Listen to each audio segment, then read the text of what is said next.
on your mind, what you call it? Girl, let me provide your needs. Freaky girl under the sheets. With your love when things start slowing down, I know you got me, baby.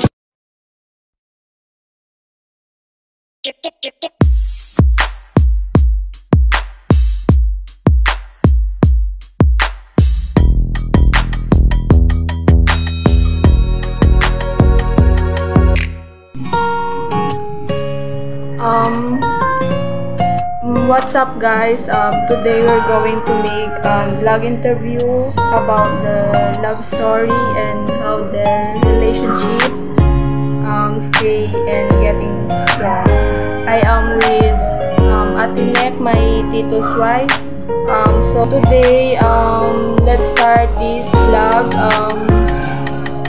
The first question is how their relationship started, paano nag-umpisa ang kanilang relasyon. Watch. Hello, good morning. When I start my relationship with them since 2016, filing ata to siya siyang kandidato sa Lake Cebu when I ran in SK Chairman. So dati sila magkilala ng cousin ko. So yun, pinag-usapan siya na gano'n, na ganito. Hindi ko in-expect na siya pala yung tinutukoy ng ng pinsan ko na yung mabait niyang friend. So nireto sa akin. So sabi ko wala pa akong choice or wala pa akong alam dyan or something na yung hindi pa ako handa kasi broken ako that time. So yun, pinilit magdalagan ko sang SK. So nag-file mi ato. So dam ko sang form na ginoyatan. So ang gindala ko ng cellphone is K-pad. So tapos may pag-isa attachment sa lobat. Tapos when I start them, hambal siyang tita ko, single man to siya. Dapat subton ko daw siya. Pero as in, hindi ko pa siya lubos nga naging friend or nakilala. Kaya siyempre, na as a broken, di mo balaan kung diin ka or paano ka din ka mag-start sa new life mo. So, ayun. Dito na guys. So, dito ko nabalaan gid nga excuse me. So, na isang number siling ko, wala ko cellphone, sige may ala sa bulsa mo.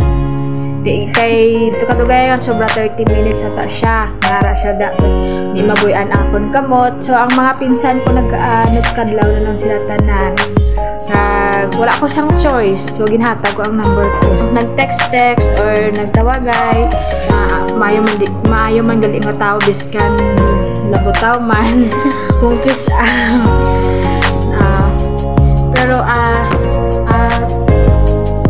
dito ko na-realize nga tama man gali ang hambas ng pinsan ko nga hindi ko pag-isipon ang lagyan mo sa una kay nga hindi mo nang diraas ang kabuhi may ara pagid nga mas para din sa iyo. So ang last question is paano nyo gina-handle kung may ginaawayan ka mo? Is dati ayun wala pa kami para pag kami lang na yung kumbaga ganito ako or ganyan siya pag kami lang naman talaga. Pero start kung marami namang tao siyempre messenger yan private or hindi or nagtitingin-tingilan kami. So doon ko na-realize na hindi pala pinapairaw yung galit. So kung may pinagawayan may kami, syempre natural lang naman yan pero hindi naman nagtagal or hindi inaabutan ng umaga. Kunyari ngayon hindi yan inaabutan ng hapon, syempre nagkaayos naman kami. So sa amin kasi is 7 years na kami. Charot. Sana all. Minsan naman may tupa. pero hindi naman nagtagal.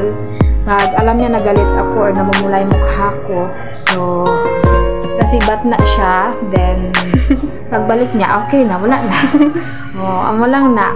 Thank you sa time, Ate Nek, nang makabuli gini siya sa akon sa pagpasa sing requirements nga ni. So, I hope na magdugay pagid community to sa noon. Tapos, stay strong sa inyo. Salamat!